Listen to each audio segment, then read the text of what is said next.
Democracy depends on a free press. Please support our independent journalism at democracynow.org/give. Welcome to Democracy Now!, democracynow.org, the War and Peace Report. I'm Amy Goodman. The United States broke from its European allies Monday, voting against United Nations resolutions calling for Russia to be held accountable on the third anniversary of its invasion of Ukraine. At the UN General Assembly, the Trump administration's envoys voted against a resolution calling for de-escalation in Ukraine and a comprehensive, just and lasting peace. Separately, the UN Security Council adopted a U.S.-drafted resolution Monday titled The Path to Peace that does not blame Russia for invading Ukraine. UN Undersecretary General Rosemary DiCarlo spoke to the Council ahead of Monday's vote. 3 years ago today, the world watched in shock as the Russian Federation launched its full-scale invasion of Ukraine, a clear violation of the UN Charter and international law. This act undermined the very foundations of the international order. President Trump welcomed French President Emmanuel Macron to the White House Monday for talks on Ukraine, NATO, and trade. After the talks, Macron said Ukraine must be at the table for any negotiations over its future, that any peace agreement should allow for Ukrainian sovereignty, and that peace, quote, must not mean a surrender of Ukraine, unquote. Health officials in Gaza say at least 3 children froze to death overnight as hundreds of thousands of Palestinians are forced to live in tents and other makeshift shelters in the freezing cold. Palestinians say Israel continues to violate part of the ceasefire agreement, requiring it to supply Gaza with mobile homes and safer shelters. On Monday, the man who's poised to become Germany's next chancellor, Friedrich Merz, said he hoped to soon welcome Israeli Prime Minister Benjamin Netanyahu to Germany, despite an arrest warrant issued against him by the International Criminal Court. His offer came as the U.S.-based nonprofit Dawn, Democracy for the Arab World Now, formally asked the ICC to investigate former Secretary of State Antony Blinken, former Defense Secretary Lloyd Austin, and former President Joe Biden for possible complicity in war crimes and crimes against humanity. The request cites the $17.9 billion worth of U.S. weapons transfers to Israel under the Biden administration. We'll have more on the ICC complaint later in the broadcast with Reed Brody, Dawn board member and veteran war crimes prosecutor. Syria's de facto leader has opened a 2-day national dialogue conference on Syria's political future. About 4,000 people are attending the talks in Damascus, led by Ahmed al-Shara, Syria's transitional president and head of the rebel coalition that toppled longtime dictator Bashar al-Assad. On Monday, al-Shara pledged to work toward the establishment of a civilian state with a separation of powers and the rule of law. He also said the state would hold a monopoly on weapons. Al-Shara did not invite the Kurdish-led Syrian Democratic Forces, which controls large parts of northeastern Syria. The SDF is backed by the United States, but opposed by Turkey. Meanwhile, Syrians have taken to the streets to protest Israel's announcement ordering the interim government to completely demilitarize several southern Syrian provinces. The protests erupted after Israeli Prime Minister Benjamin Netanyahu said his forces would indefinitely hold Syrian territory it's occupied since Assad's fall in December. The Trump administration's revoking a policy that requires reporting when U.S.-supplied weapons are used in violation of international human rights law. The measure was imposed during Biden's tenure in response to pressure over U.S. arms supplies to Israel.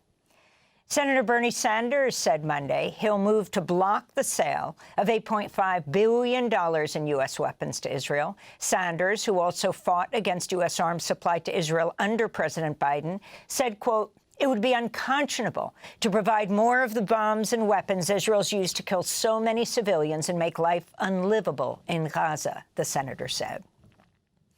In Denmark, about 20 activists were arrested at the Maersk Shipping Company's Copenhagen headquarters Monday as they protested its role in fueling Israel's weapons supply. Among those protesting and arrested was the prominent Swedish activist Greta Thunberg. Currently outside Maersk, one of the biggest shipping companies in the world, that only the last year, has shipped thousands of tons of military equipment to Israel to arm them during their genocide in Gaza. And we are here to demand that Maersk must stop all the transportation of weapons and weapon components to Israel. They must terminate all contract and investment that support the genocide and occupation of Palestine. U.S. Defense Secretary Pete Hegseth welcomed Saudi Prince Khalid bin Salman to the Pentagon Monday, pledging closer ties between the U.S. and Saudi Arabia. We're going to pursue peace through strength and put America first. But that does not mean ignoring partnerships.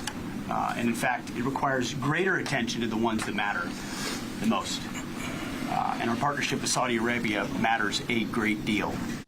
Prince Khalid bin Salman's warm welcome at the Pentagon comes just days after President Trump flew to Miami to attend an investors conference hosted by Saudi Arabia's Sovereign Wealth Fund, which has a $2 billion stake in a business run by Trump's son-in-law, Jared Kushner, and which backs the Live Golf League that holds its tournaments at Trump's properties. An independent federal oversight agency has declared efforts by Elon Musk's Doge operation to fire thousands of probationary employees to be unlawful, paving the way for them to be rehired. Hampton Dellinger, who leads the Office of Special Counsel, said he would ask the Merit Systems Protection Board to pause the firings for 45 days. Earlier this month, Trump fired Dellinger, but a federal court reversed his termination, and the U.S. Supreme Court declined to overturn his reinstatement.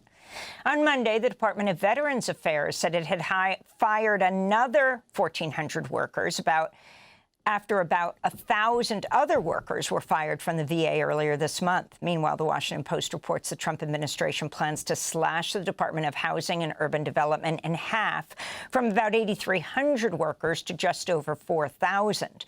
Current and former employees said the cuts are likely to upend housing markets, make homes less affordable, and roil mortgage transactions.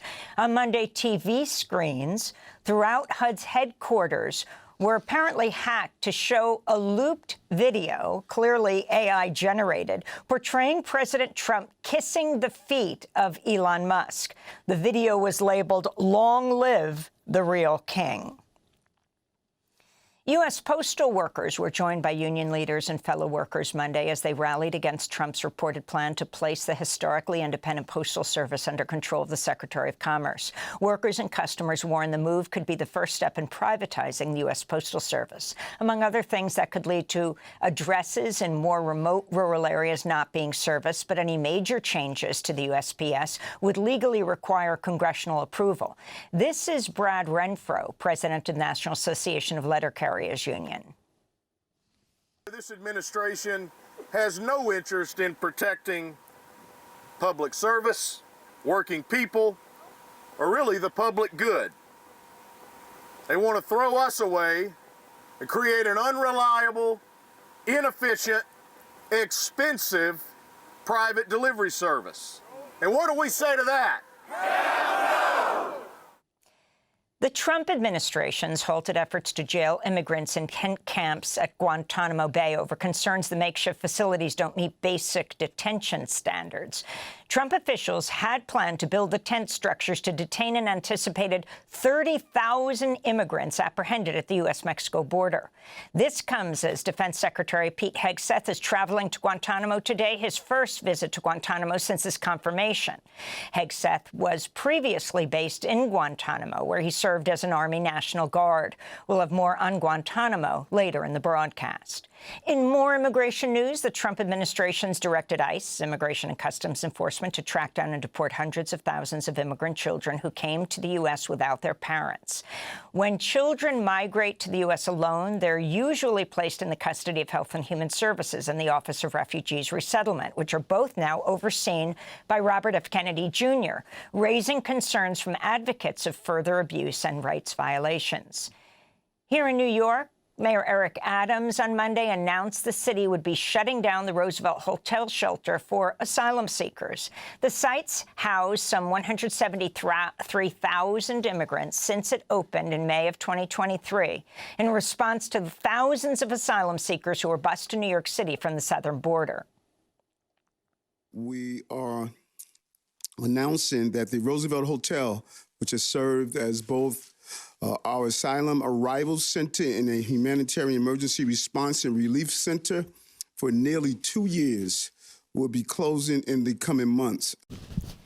The hotel's closure comes as Mayor Adams has promised to shutter dozens of other emergency migrant shelters by June. Adams has been accused of accepting a deal, a quid pro quo, to help enforce Trump's mass deportation policies in return for the Department of Justice suspending corruption charges against him. On Friday, a New York judge rejected calls from the Department of Justice to immediately close Adams' case, but ordered the trial to be delayed indefinitely.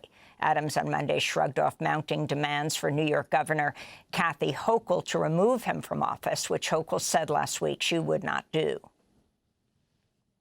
No, I wasn't concerned about being removed because I knew I did nothing wrong.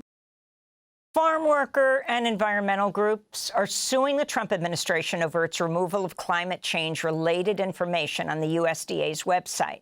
The lawsuit accuses the USDA of harming farmers' livelihoods by deliberately withholding crucial information on federal loans, conservation practices, and climate adaptation strategies. Earth Justice, one of the legal groups that filed the lawsuit, says its outcome could have major implications across all federal agencies. Trump's White House removed over 8,000 government web pages since coming to power. And Layla Swaif, the mother of jailed Egyptian-British author and activist Alaa Abdel Fattah, has been hospitalized in London after nearly 150 days on hunger strike. The 68-year-old human rights activist, mathematician, and mother began her hunger strike as part of a campaign demanding the British government pressure Egypt for the freedom of her son, Alaa. He was due to be released from prison last September after 5 years behind bars over unfounded charges of spreading false news.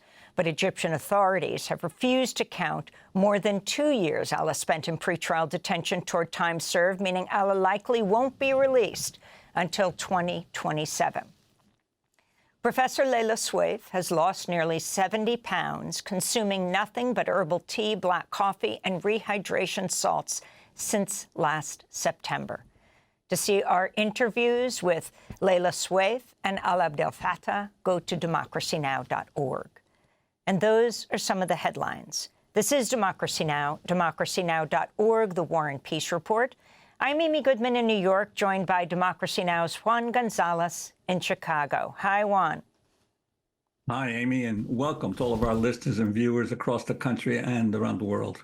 Democracy Now! Is funded by viewers like you. Please give today at democracynow.org/give.